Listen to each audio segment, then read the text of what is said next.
안녕하십니까? 정현우입니다. 오늘은 이 신묘 연주에 대해서 말씀을 드리겠습니다.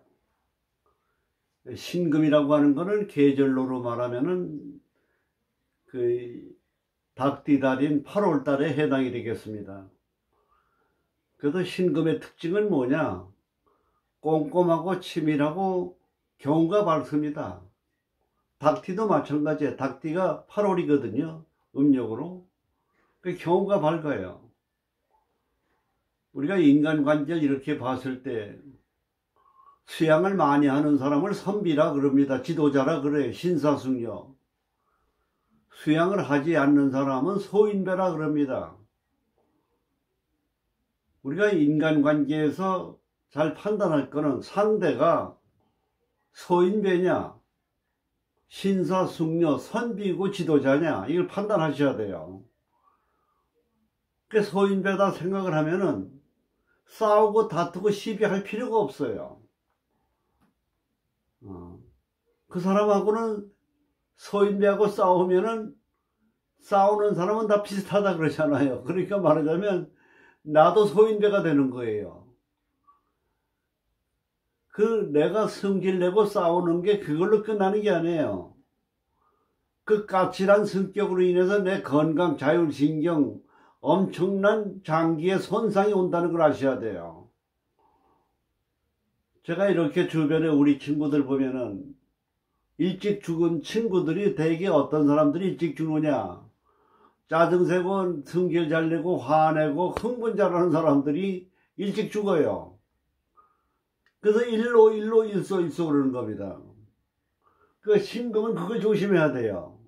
신금은 남이 경우 없는 걸 눈 감아줘야 돼요. 남을 다투고 시비하면 안 됩니다. 그리고 이 신금이라고 하는 거는 아주 착실하고 경우가 밝고 모범적이에요. 근데 밑에다 뭘 깔아느냐? 금강목 재성도화를 깔았어요. 연주라고 하는 건 전체 분위기를 지배하기 때문에 재성도화라고 하는 건 뭐냐? 유흥업, 서비스업, 커피숍 이런 거 업종이 사업적으로 유망하다 이렇게 보는 겁니다. 역학이라고 하는 거는 기운학이에요. 왜 팔자가 맞느냐?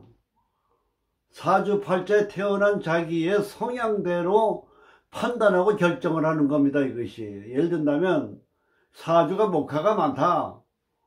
그 흥분되어 있기 때문에 신중성과 치밀성과 조심성이 없어요. 그 경솔하고 경거망동하거든요. 오판을 쉽게 하기 때문에.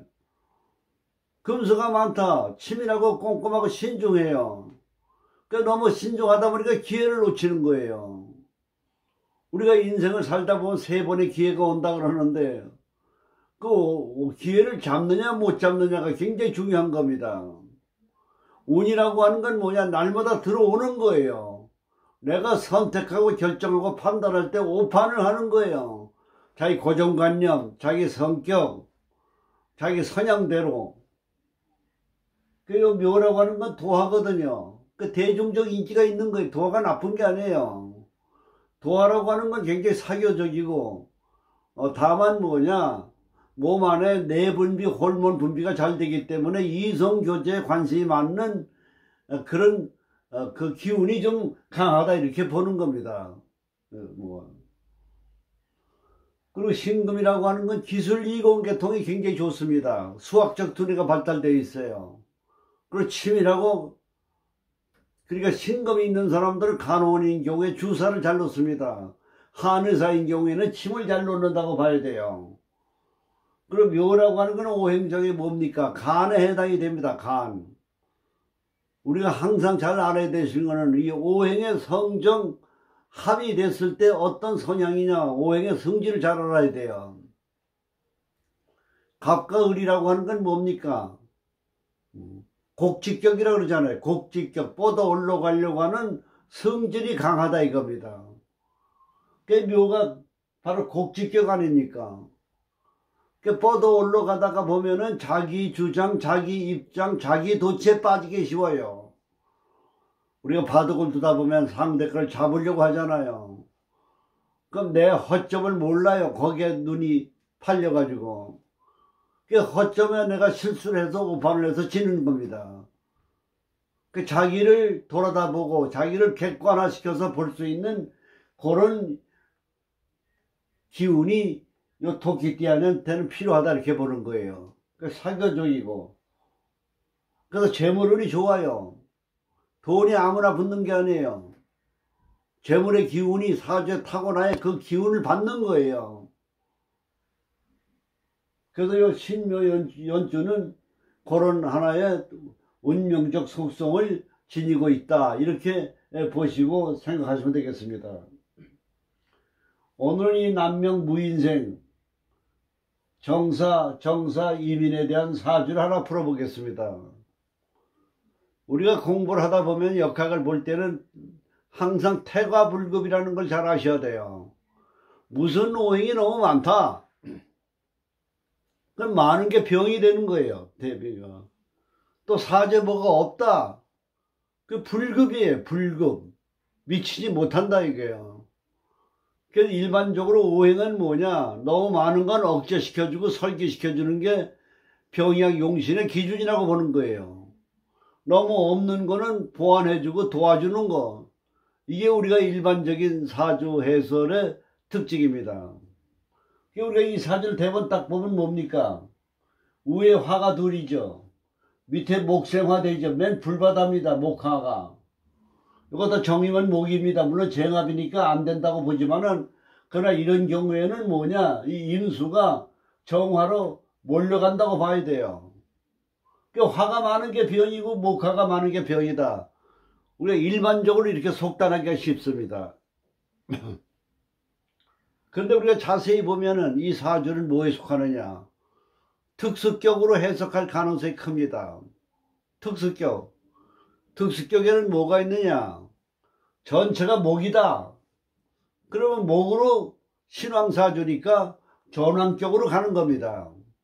내가 환대 몇해 맨 수만 있다. 그러면 관으로 종해서 가는 거예요.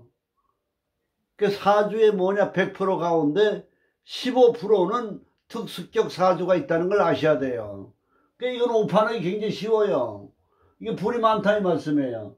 물이 있지만 합의됐고, 이 물이 배겨나겠습니까?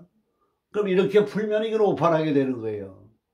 이 사주는 제가 볼 때는 목생화 해가지고 목생에서 화생토로 종합니다. 이게 요 토로 종하는 거예요. 토는 뭡니까? 나한테 상관 아니에요. 상관은 생재가 되는 거 아닙니까? 재물운이 좋은 사주로 봐야 돼요. 우리가 얼핏 보기에는 화생토 식신이 이 토라고 하는 게 목생과 화생토 너무 생을 받고 있으니까 이게 재물이 없다 이렇게 판단하기 쉽지만은, 이게 특수격으로 봤을 경우에는 토로 종하니까 토로 기운이 몰려있다 이 말이에요. 상관으로 돈이 몰려있다 이 말이에요.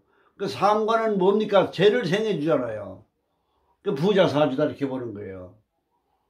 그 이런 사주는 금이나 수가 없는 건 아무 관계가 없어요. 이런 사주는 전천후 사주예요. 목이 들어와도 좋고 화가 들어도 좋고 수가 들어와도 좋고 금수가 뭐가 들어와도 다 좋습니다. 다만 이제 우리가 알아야 될 건 뭐냐? 화가 많은 사람은 뭡니까? 일반적 활동성이 강하다 이거예요. 염상격이 돼가지고. 그리고 화가 많으니까 염상격이니까 정열적이고 활동적이다 이거예요. 그 특수격은 되지만 치밀성과 조심성과 신중성은 좀 부족하다 그렇게 봐야 돼요. 그걸 조심해야 돼요. 이 특수격의 인사 사명살 이게 겹쳐 있으면 사명작용을 하지 않습니다. 그 사주는 이 사주가 운세로 보면은 오미 대운에 들어도 괜찮고 신유술 대운에 들었고 전천후 사주가 돼요. 그 평생 운이 좋을 거예요.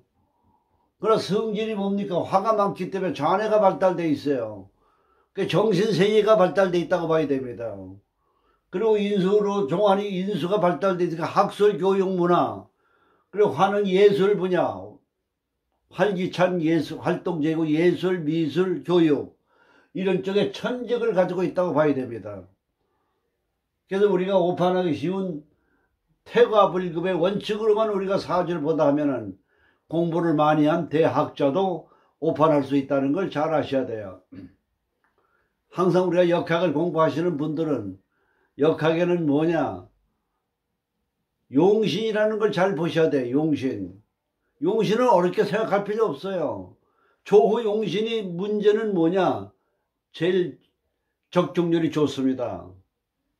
그래서 우리가 살아가는 데는 운이라고 하는 건 뭐냐? 용신이 들어오면 그 기운이 잘 풀려가는 겁니다. 항상 뭐냐 하면 기운학의 이치를 잘 아셔야 돼요. 기운학. 제가 지금 이렇게 보면은 이 청와대가 용산으로 옮겼습니다. 그러면 우리가 풍수 양택법에서는 중요한 게 세 가지를 봅니다. 출입문이 중요합니다. 출입문. 그 다음에 화장실이 중요하고 부엌이 중요해요. 우리나라가 국은이 융성해지는 원인은 뭐냐? 화장실 문화가 발달되어 있어요. 이거 무시 못하는 겁니다. 제가 생각할 때는 윤 대통령이 지금 용산을 옮겼으면 그 입구 자체가 출입문이지 아닙니까? 그 출입문 자체를 현관이나 출입문이나 앞에 모든 것을 좀 권위가 있고 위험이 있는 그런 건축물을 갖다가 조형물을 갖다 세워야 돼요. 그래서 들어가는 대통령실의 그 권위와 그 위험을 보여주는 상징적인 조형물을 만들어야 돼요. 우리가 중학교나 대학교나 학교 출입문이나 회사 같은 데 출입하는 데도 보면은 그 문의 위치, 현관의 위치가 굉장히 중요합니다. 그걸 웅장하게 해놔야 대통령실에 대한 권위도 쓰고 대통령의 직무도 효과가 오르고 능력적으로 올라가는 겁니다. 이게 풍수지리예요. 그래서 역학은 뭐냐? 항상 우리가 첫째도 둘째도 셋째도 뭐냐? 기운학이라는 걸 아셔야 돼요. 표정이 바뀌면 운이 바뀌어요. 웃음 속에 뭐가 옵니까? 운이 들어와요. 좋은 기운이. 성질 내고 성질이 나가지고 누구든지 걸리면 다투려고 하는 그런 흥분된 상태의 얼굴을 가지고는 기운이 불안정하기 때문에 좋은 운이 오질 않습니다. 그리고 목소리도 부드럽고 따뜻해야 돼요. 친절해야 돼요. 말도 마찬가지예요. 부드러운 말을 해야 됩니다. 원만한 얘기, 사교적인 얘기. 목소리 자체가 짜증내고 성질내고 화내고 하는 목소리는 기운이 꺾여 운이 오질 않아요. 그래서 우리가 인간관계에 있어서도 좋은 기운을 받는 그런 생활 태도, 그 역학을 상담하면서도 많은 고객들에게 그런 개운의 이치를 많이 가르쳐주는 것이 중요하다 이렇게 생각이 되는 겁니다. 그래서 오늘은 신변연조 특수격 사주 목화통령 특수격 사주에 대한 것을 해설해 드렸습니다. 감사합니다.